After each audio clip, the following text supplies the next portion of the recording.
Hello guys, एक बार पुनः आप सबका आपके अपने यूट्यूब चैनल के ऊपर हार्दिक स्वागत है। आज हम एक नए टॉपिक्स के साथ चर्चा करेंगे और हमारा जो आज का टॉपिक्स रहने वाला है वो है नाभिकीय ऊर्जा संसाधन यानी कि न्यूक्लियर एनर्जी रिसोर्स के ऊपर विस्तार से चर्चा करेंगे। इसके हम 3 पार्ट्स में विभाजित करके इसका अध्ययन करेंगे। सबसे पहले तो हम इसका भारत में जो है नाभिकीय ऊर्जा का विकास कब से स्टार्ट हुआ उसके ऊपर चर्चा करेंगे। इसके पश्चात हम इसके उत्पादन और वितरण की बात करेंगे। भारत में किस प्रकार से नाभिकीय ऊर्जा के जो खनिज हैं उनका उत्पादन होता है। और तीसरा जो और लास्ट जो हमारा पार्ट होगा वो होगा भारत में नाभिकीय ऊर्जा केंद्र जो हैं वो यानी कि परमाणु जो एनर्जी सेंटर कहाँ कहाँ पे स्थापित किए जा चुके हैं भारत में अब तक, उसके ऊपर विस्तार से चर्चा करेंगे। ठीक है, तो चलिए स्टार्ट करते हैं आज के हमारे टॉपिक्स के ऊपर। तो हमारा जो टॉपिक्स रहने वाला है वो नाभिकीय ऊर्जा संसाधन के ऊपर। तो नाभिकीय जो ऊर्जा यानी कि न्यूक्लियर जो एनर्जी है वो एक महत्वपूर्ण परंपरागत ऊर्जा का संसाधन है। परंपरागत से आप समझते हो कि उसका काफी लंबे समय से ऊर्जा के साधन के रूप में इसका इस्तेमाल है वो हम करते आ रहे हैं। ठीक है, तो नाभिकीय ऊर्जा का जो उत्पादन होता है 2 प्रमुख खनिज होते हैं, वो होते हैं एक तो थोरियम होता है और एक यूरेनियम होता है। इन दोनों के मिलने से, ठीक है, यानी कि यूरेनियम और थोरियम जो खनिज होते हैं इनके दोनों के मिश्रण से ही क्या बनाया जाता है, नाभिकीय ऊर्जा वो पैदा की जाती है। ठीक है, ऐसा भी है कि जो यूरेनियम है, यूरेनियम की बात करें तो वो एक महत्वपूर्ण भूमिका निभाता है इसमें। 1 किलोग्राम जो यूरेनियम है, 1 किलोग्राम यूरेनियम है वो 27,000 टन कोयले के बराबर ऊर्जा का उत्पादन करती है। ठीक है, यानी कि अगर हम जितनी ऊर्जा 1 किलोग्राम यूरेनियम से पैदा कर सकते हैं उतनी यूर्जा को पैदा करने के लिए 27,000 टन कोयले का इस्तेमाल किया जाता है। यानी कि इससे इसकी महत्ता का पता चलता है कि थोड़ी सी ही यूरेनियम से हम ज्यादा से ज्यादा ऊर्जा का प्रोडक्शन कर सकते हैं, उसका उत्पादन कर सकते हैं। ठीक है, ये बात समझनी जरूरी है। तो नाभिकीय ऊर्जा पैदा करने के लिए हमें 2 खनिजों की आवश्यकता महसूस होती है, एक तो है यूरेनियम और एक थोरियम। और यूरेनियम है वो बहुत ही बहुमूल्य खनिज है, विश्व में उसका वितरण है ना बहुत कम देखने को मिलता है। ठीक है, इसलिए उसकी महत्ता और भी बढ़ जाती है। इस पर चर्चा करने से पहले सबसे पहले हम बात करेंगे कि भारत में परमाणु ऊर्जा या नाभिकीय ऊर्जा का विकास कब से स्टार्ट हुआ। तो आपको पता है कि भारत जो है 1947 से पहले अंग्रेजों का शासन था। जो ही भारत को आजादी मिली यानी कि जब 1947 में भारत आजाद हुआ तो यहाँ पे परमाणु ऊर्जा के लिए महत्वपूर्ण कदम उठाने स्टार्ट कर दिए भारत सरकार ने। सबसे पहला कदम क्या था? सबसे पहला कदम था 1948 के अंदर। 1948 में भारत सरकार ने एक परमाणु ऊर्जा आयोग का गठन किया। ठीक है, परमाणु ऊर्जा आयोग बनाया भारत सरकार ने कि किसी न किसी प्रकार से एक ऐसा कमीशन होना चाहिए जो भारत में परमाणु ऊर्जा के विषय पर ज्यादा से ज्यादा चर्चा करे, उसके ऊपर रिसर्च करे। तो उस दिशा में पहला कदम था 1948 का जो कदम था वो परमाणु ऊर्जा आयोग के गठन के साथ परमाणु ऊर्जा के रूप में एक पहल की गई थी। इसके पश्चात 6 वर्ष पश्चात 1954 में क्या हुआ, परमाणु ऊर्जा संस्थान की स्थापना की गई भारत में कि एक अलग से इंस्टीट्यूट भी होना चाहिए। ठीक है, जो भारत में परमाणु ऊर्जा का विकास करे, डेवलपमेंट करने के लिए एक इंस्टीट्यूट की आवश्यकता महसूस हुई और वो इंस्टीट्यूट कब स्थापित किया गया, 1954 के अंदर। इससे पहले जब 1948 में भारत में परमाणु ऊर्जा आयोग का गठन किया गया था तो उसके अध्यक्ष के रूप में भारत में परमाणु ऊर्जा के जनक और महान वैज्ञानिक डॉक्टर होमी जहांगीर भाभा को उसका अध्यक्ष बनाया गया था, जो आप नीचे देख सकते हो। ठीक है, तो इसकी अध्यक्षता में परमाणु ऊर्जा आयोग का गठन किया गया और 6 वर्ष के पश्चात 1954 में क्या हुआ, परमाणु ऊर्जा संस्थान की स्थापना की गई थी। इसके पश्चात सन 1967 में क्या हुआ, जो ये परमाणु ऊर्जा संस्थान था ये स्थापित किया गया था ट्राम्बे में। ट्राम्बे में जो मुंबई के पास महाराष्ट्र में स्थित है, ट्राम्बे में स्थापित किया गया था। 1967 में क्या हुआ, इस जो परमाणु ऊर्जा संस्थान था इसका नाम बदल के क्या कर दिया गया, इसका नाम बदल के कर दिया भाभा परमाणु ऊर्जा अनुसंधान संस्थान। जो भारत में परमाणु ऊर्जा के जनक के रूप में जाने जाते डॉक्टर होमी जहांगीर भाभा, उसके नाम पर यह कर दिया गया था। जो डॉक्टर होमी जहांगीर भाभा थे उनकी डेथ हो गई थी 1966 में,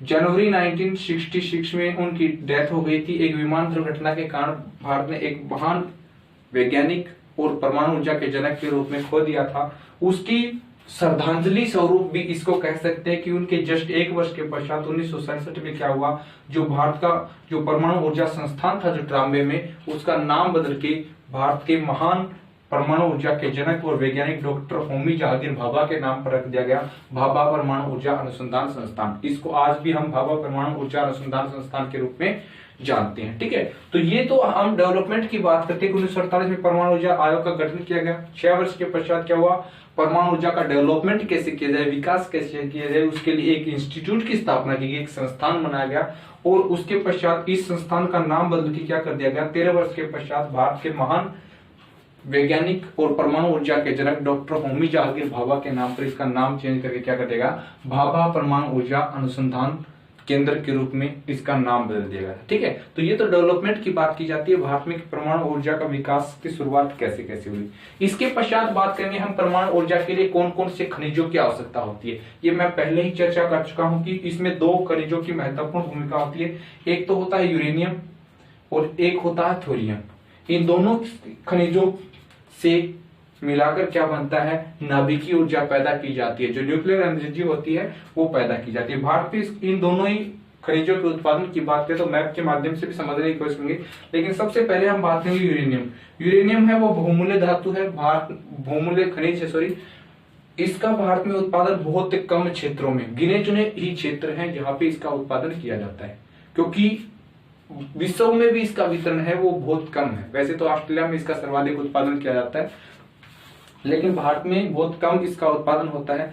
वो क्षेत्र कौन से हैं जहां पे इसका उत्पादन किया जाता है। भारत में सर्वाधिक अगर यूरेनियम के भंडार हैं तो वो है जादूगोड़ा की खान जो है, जादूगोड़ा जो है वहां पे भारत में सर्वाधिक यूरेनियम के भंडार हैं। और जादूगोड़ा की खान कहाँ पे है, झारखंड के अंदर है।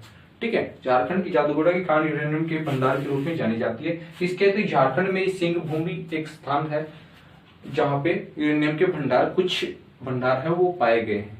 इसके अतिरिक्त राजस्थान की प्रमुख डिस्ट्रिक्ट है, उदयपुर है, अलवर है और झुंझुनू डिस्ट्रिक्ट है, वहां पे भी यूरेनियम के भंडार हैं वो कुछ मौजूद पाए गए हैं।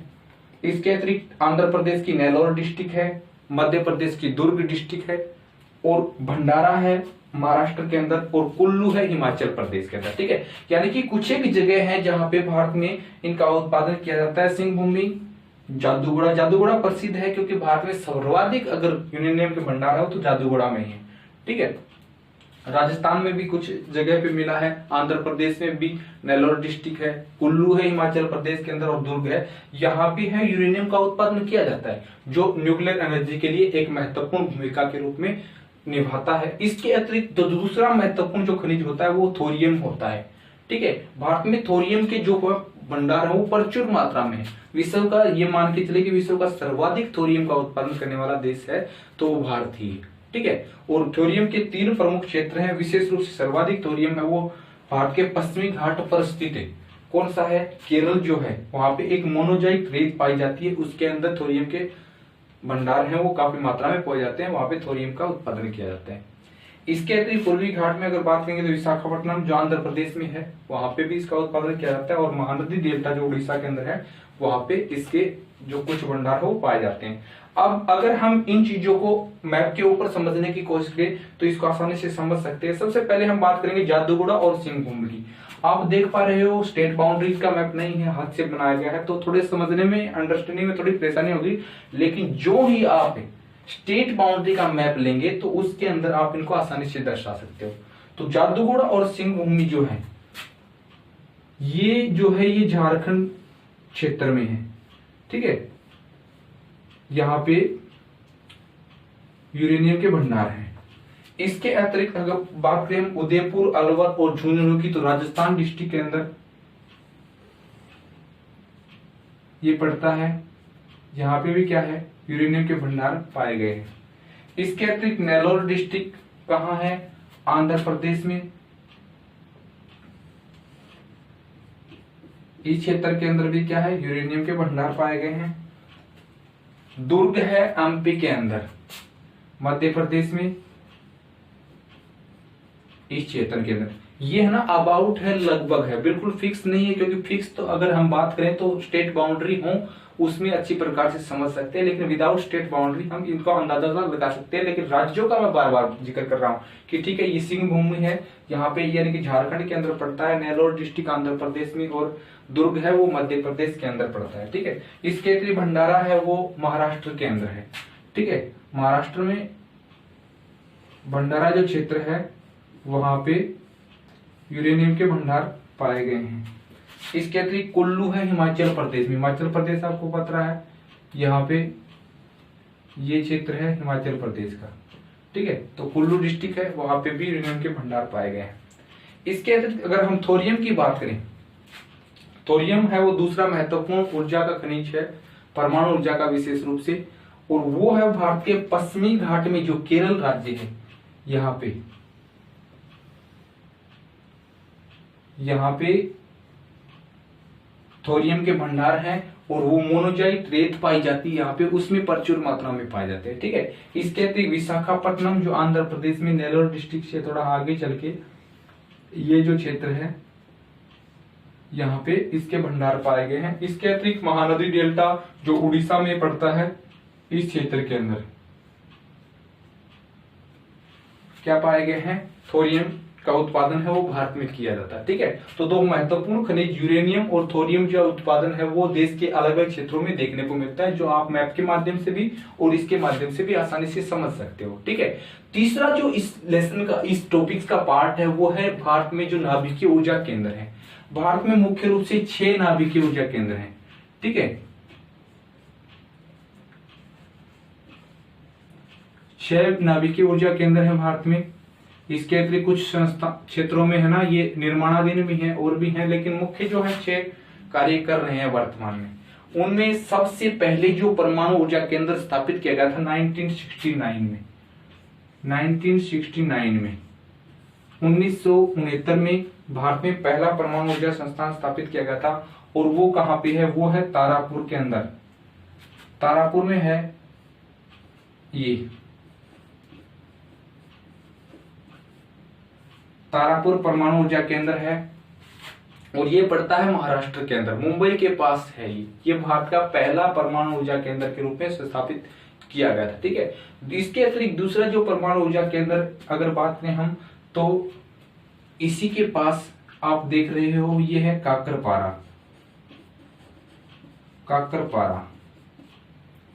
काकरपारा परमाणु ऊर्जा केंद्र है वो गुजरात के अंदर पड़ता है। इसके अतिरिक्त राजस्थान में है रावतभाटा। रावतभाटा परमाणु ऊर्जा केंद्र राजस्थान में पड़ता है। एक है यूपी के अंदर नरोरा। नरोरा जो है भारत का प्रमुख परमाणु ऊर्जा केंद्र है। एक है कर्नाटक में केगा, ये आप देख पा रहे हो। ठीक है, इसके अतिरिक्त तमिलनाडु में है एक परमाणु ऊर्जा केंद्र कलपक्कम।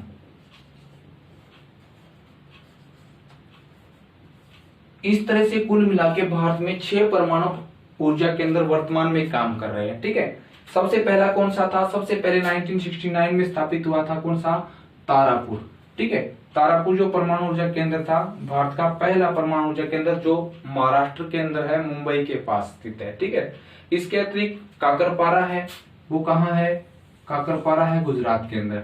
ठीक है, रावतभाटा है राजस्थान के अंदर, इसको आसानी से याद रख सकते हो, रावतभाटा यानी कि रा से रावत और रा से राजस्थान के अंदर, इसको समझ सकते हो। नरोरा जो है वो नरोरा बांध बना हुआ है गंगा नदी के ऊपर, और यूपी के अंदर पड़ता है ये नरोरा परमाणु ऊर्जा केंद्र। ठीक है, और केगा है कर्नाटक, कैसे केगा और कैसे कर्नाटक, इसको आसानी से समझ सकते हो। और कलपक्कम जो है, कलपक्कम भारत का 6ठा परमाणु ऊर्जा केंद्र है, वो कहाँ पे है, तमिलनाडु के अंदर पड़ता है। इस प्रकार से कुल मिला के 6 बड़े परमाणु ऊर्जा केंद्र भारत में है।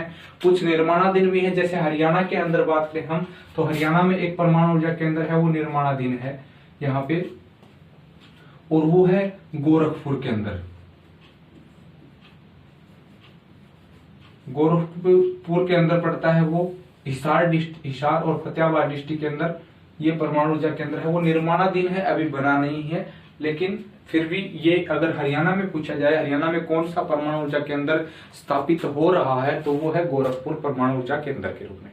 ठीक है, तो इस प्रकार से कुल मिला के नाभिकीय ऊर्जा संसाधन है वो एक महत्वपूर्ण संसाधन है। आज ही नहीं, 1950 के दशक से भारत में कार्य कर रहा है और इससे बड़े पैमाने पर जो पावर है, जो एनर्जी है, जो ऊर्जा है, शक्ति है, वो पैदा की जा रही है। आज देश के अलग अलग क्षेत्रों में ये आज महत्वपूर्ण संसाधन के रूप में मौजूद है। देश की जो ऊर्जा है उसकी आवश्यकता का 2.8% है वो न्यूक्लियर एनर्जी के माध्यम से प्राप्त होता है, 2.8%। ठीक है, तो इसकी महत्वपूर्ण भूमिका दिनों दिन बढ़ती जा रही है।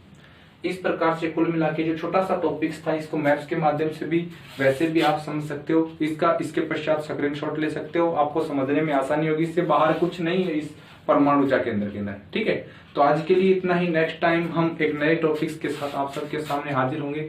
आपके पास टाइम है 5 से 10 सेकंड का, आप इसका स्क्रीनशॉट ले सकते हो आसानी से।